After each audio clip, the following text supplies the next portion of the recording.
starving after working late, so I ripped open a bag of spicy chips. That's when Sharon, my manager, absolutely blew her top. She darted over, pointing a finger right at my face. Harper, is this your personal kitchen? If you want a snack, do it on your own damn time. And that $200,000 commission you were expecting this month? Forget about it. I stared at her face, contorted with rage, and calmly popped another spicy chip into my mouth. Oh, whatever. Then, right in front of her, I pulled out my phone, opened a job hunting app, and started browsing.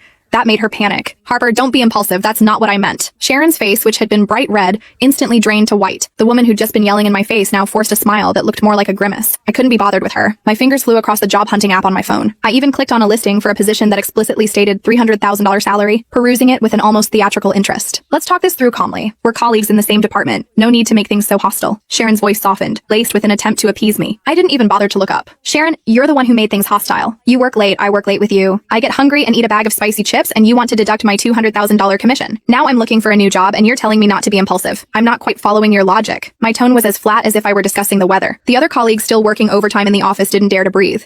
Each of them had their ears practically glued to our conversation. Sharon's face cycled through shades of green and white. Clearly, she'd never been so publicly humiliated by a subordinate. She took a deep breath, trying to regain some composure. Harper, I know you work hard, but this is still a corporate office. It doesn't look good. I was just speaking out of anger earlier. We can revisit the commission. Revisit? I finally looked up, meeting her eyes directly. Are you saying you never intended to give me the full $200,000? Sharon's gaze flickered, and she stammered, what do you mean it's what you earned, but there are always procedures, right? I smiled. I got it. The $200,000 commission was mine from the company, but it needed her, the department manager, to sign off on it. She wanted a cut. The spicy chips were just an excuse she found to intentionally make things difficult.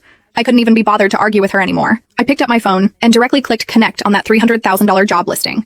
You! Sharon was trembling with fury. I slowly stood up, gathering my personal items from my desk one by one into a cardboard box. My water bottle, my little plant, my keyboard, my mouse. With each item I packed, Sharon's face grew darker. Her sycophantic colleague, Tiffany, leaned over and whispered in Sharon's ear, Sharon, she's just trying to scare you. $200,000 commission? She'd never walk away from that. Sharon seemed to find some sense in that. Her expression softened a bit, and she straightened up, regaining her managerial stance. She cleared her throat and put on her manager's air again. Harper, don't take this too far. I know you've contributed to the company, but the company isn't indispensable to you. I didn't say anything, just quietly continued packing. Once everything was packed, I picked up the box and walked over to her. Sharon, could you please move? Sharon froze. She hadn't expected me to actually go through with it.